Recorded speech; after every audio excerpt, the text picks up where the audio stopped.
दोस्तों आज मैं आप सभी के साथ बिल्कुल परफेक्ट तरीके से खारी या फिर प्लेन पफ की रेसिपी शेयर कर रही हूँ। ऐसी रेसिपी ना पहले आपने सुनी होगी ना देखी होगी। मेरा बनाने का तरीका थोड़ा सा अलग है और 1 साल के ट्रायल के बाद अब जाके मुझे बिल्कुल परफेक्ट रिजल्ट मिला है।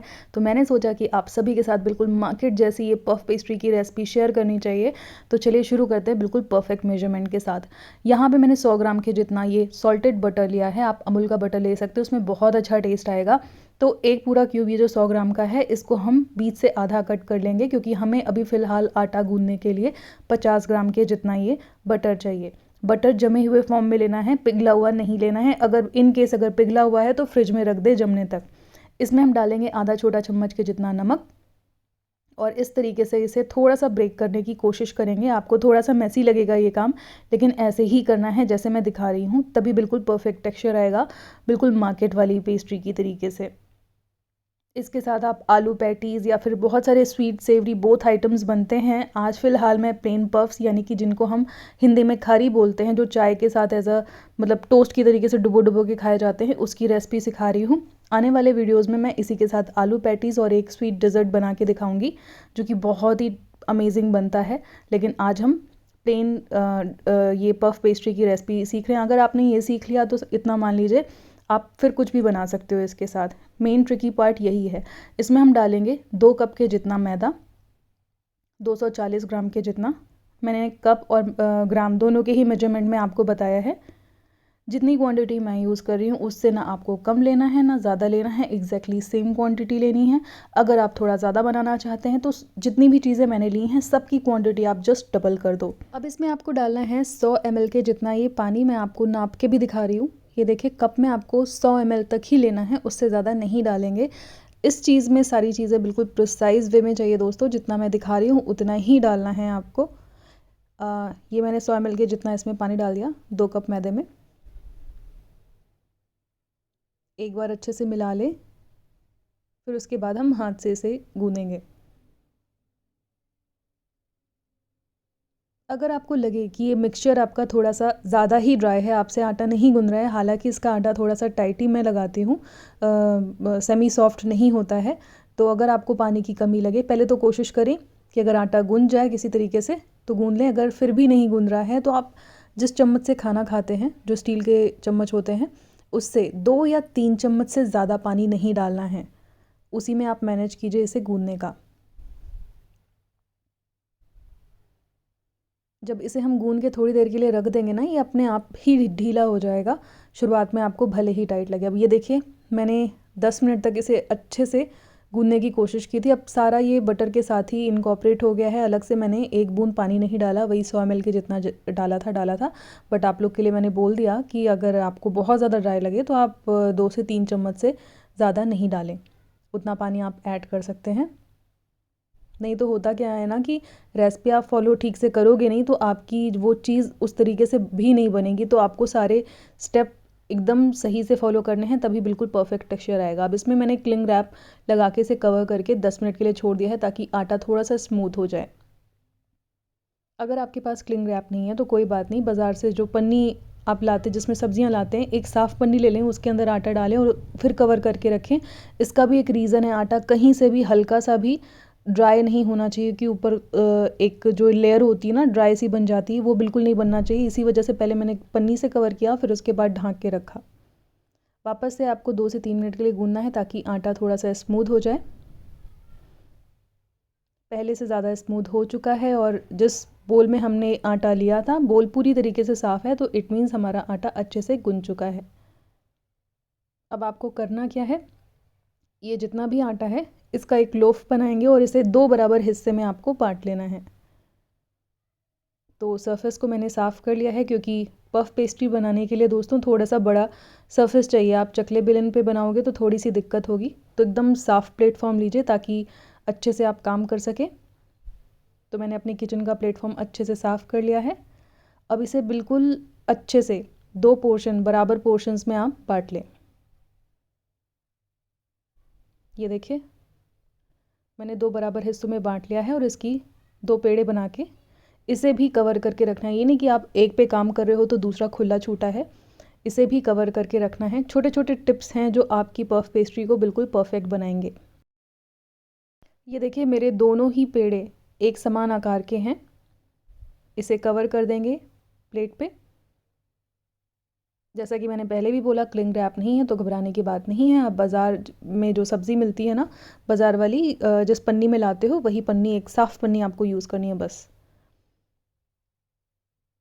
जब आपको एक पे काम करना हो, दूसरों को ढक के साइड में रख दें और एक पे काम करना शुरू करें। पहले तो हाथ से ही फैलाने की कोशिश करें इस तरीके से दबा के। फिर आपको थोड़ा सा, जितना बड़ा भटूरा होता है ना, मतलब एक रोटी के साइज़ का, आपको रफली ऐसे बेल लेना है। बहुत पतला नहीं बेलना है, रोटी से बड़ा नहीं करना है। अभी मैं बताऊंगी उसका रीज़न। अब आपको वापस से 100 ग्राम का ये बटर लेना है।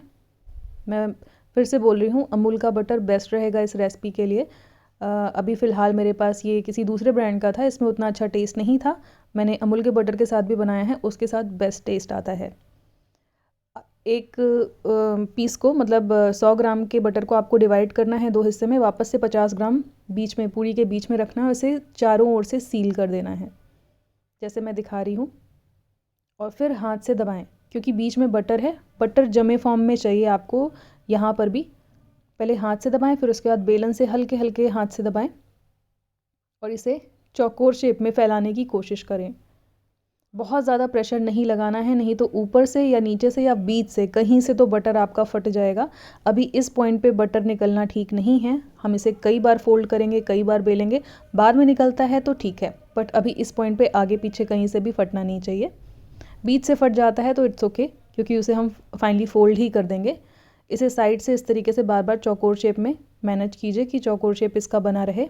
ये देखिए बीच से मेरा थोड़ा सा इसमें बटर निकल आया था, बट कोई बात नहीं, इसे हमने रोल कर दिया। इसे हमने फोल्ड नहीं किया है, यहाँ पे रोल किया है। फर्स्ट टाइम आपको रोल करना है, इसके बाद फोल्ड करना है। इसी तरीके से मैं दूसरा भी बना लूँगी। पहला बन के रेडी हो गया था तो उसको मैंने कवर करके रखा था। अब दूसरा भी कवर करके इसे आपको 1 घंटे के लिए फ्रिज में रखना है, या फिर तब तक जब तक ये थोड़ा सा फर्म यानी कि टाइट ना हो जाए। अगर आपका डो ढीला है, अगर आपका फ्रिज ठीक से काम नहीं करता है, ढीला है, आपको तब तक रखना है जब तक ये अच्छे से फर्म ना हो। ये देखिए, अगर ढीले डो पे आप वापस से बेलोगे तो बटर जगह जगह से निकलेगा और आपकी पफ पेस्ट्री नहीं अच्छी बनेगी। तो ये था टिप नंबर 2। पहले बेलन से दबाएं, फिर उसके बाद वापस से बेलें। तो मैंने 1 घंटे के बाद ये अपना डो वापस से निकाला था। और इसे ना हर बार आपको चौकोर शेप में ही, चौकोर या रेक्टेंगल शेप में ही बेलने की कोशिश करनी है। सॉरी, चौकोर नहीं, ये रेक्टेंगल शेप है।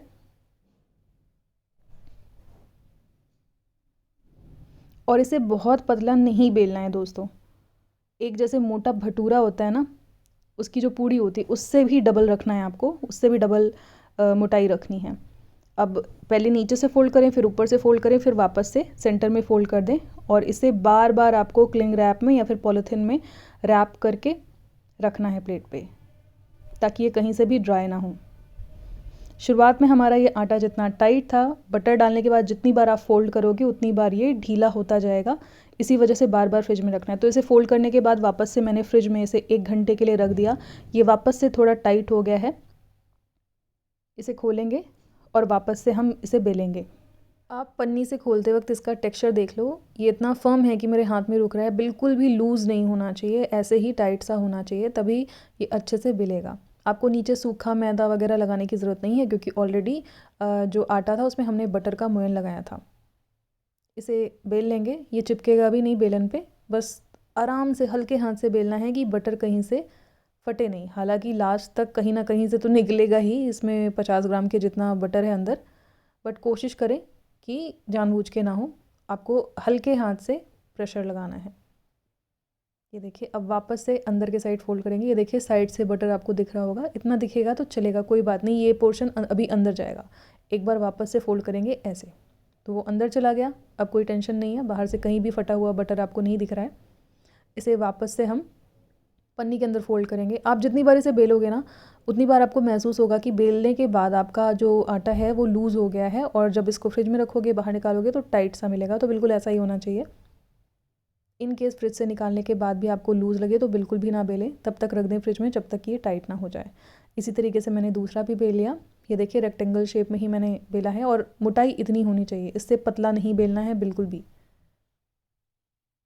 ऐसे अंदर की साइड फोल्ड करेंगे और वापस से पन्नी से रैप करके इसे हम फ्रिज में रख देंगे 2-3 घंटे के लिए। ये फाइनली मैं रख रही हूँ अब फ्रिज में, इसके बाद जो फाइनल शेप होता है वो देंगे हम। तो 2 बार हमने फ़ोल्ड किया, पहली बार हमने रोल किया था और 2 बार हमने फ़ोल्ड किया। आपको समझ में आ गया होगा, अगर नहीं समझ में आया तो एक बार वापस से वीडियो देख लीजिएगा, एक बार पूरा देख लीजिए। थोड़ी सी ट्रिकी होती है ये डिश।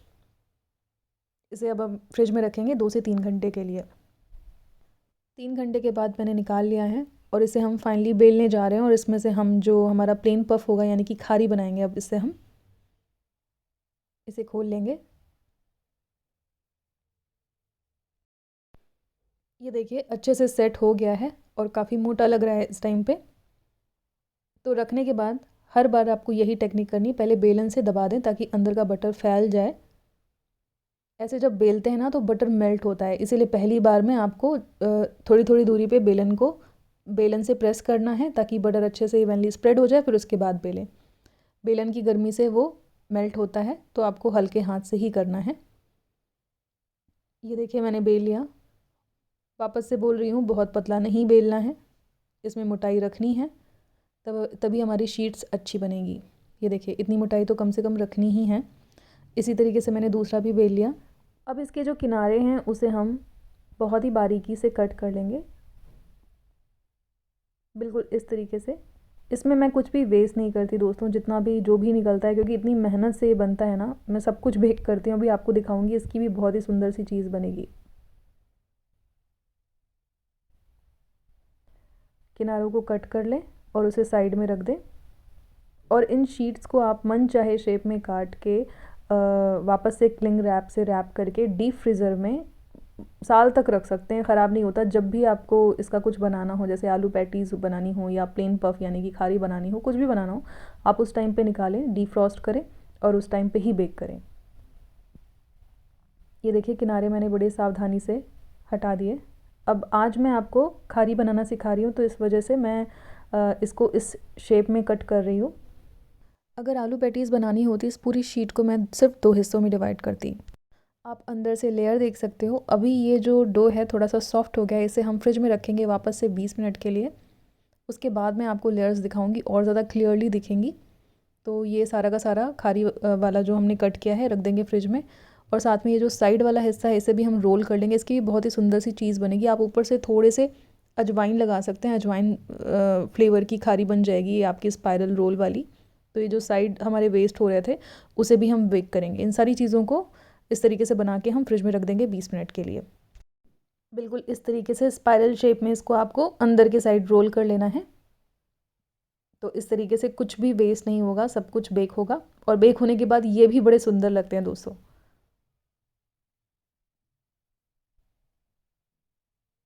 आप इसमें लेयर्स देख सकते हैं, इसमें क्लियरली दिख रहा है। ये थोड़ा सा मैंने ठंडा किया था फ्रिज में वापस से। आप अभी ध्यान से देखिए, आपको एक एक लेयर क्लियर दिख रही होगी। अब मैंने अपने बेकिंग ट्रे पे एक पार्चमेंट पेपर या बटर पेपर रखने के बाद इसे रख के जो हमने खारी के पीसेस कट किए थे इसे बेक करेंगे। शुरुआत में 220 degree in pre heated oven 220 degree पे 10 मिनट के लिए बेक करेंगे। फिर 10 मिनट के बाद आपको 180 डिग्री कर देना है और 10 से 15 मिनट के लिए, या फिर चेक कर लीजिएगा आपके ओवन पे भी डिपेंड करता है, 180 डिग्री पे 15 मिनट के लिए और बेक करना है। आपकी खारी अच्छे से बेक हो जाएगी। आप देख सकते हैं इसकी एक एक लेयर खुल गई है और इतनी ज़्यादा भी मतलब सॉफ्ट है, क्योंकि गर्म है, नीचे से थोड़ा सा चिपकी भी हुई है।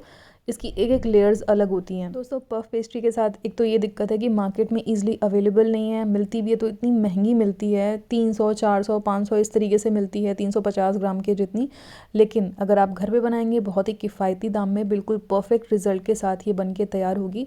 बिल्कुल ट्राइड एंड टेस्टेड रेसिपी है। आप इसे ट्राई कीजिए और मुझे पता है इसको ट्राई करने के बाद आप आओगे बताओगे मुझे कि आपकी भी बिल्कुल परफेक्ट बनी है।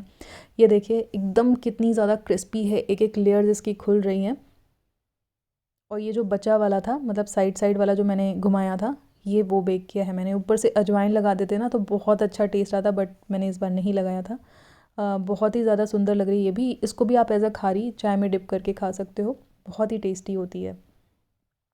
तो दोस्तों अगर आज की ये बिल्कुल परफेक्ट खारी की रेसिपी आप सभी को पसंद आई हो, मैं इतनी मेहनत करती हूँ आप सभी के लिए एक परफेक्ट रेसिपी लाने के लिए, मुझे सपोर्ट करने के लिए मेरे चैनल को सब्सक्राइब कीजिए और साथ ही में सब्सक्राइब बटन के बगल में जो बेल आइकन होगा उसे भी याद से दबा दीजिएगा, ताकि जब भी मैं कोई नए वीडियोज़ अपलोड करूँ उनके नोटिफिकेशंस आपसे मिस नहीं हो। मैं मिलती हूँ इसी तरीके की एक और नई रेसिपी के साथ। तब तक के लिए टेक केयर, बाय बाय।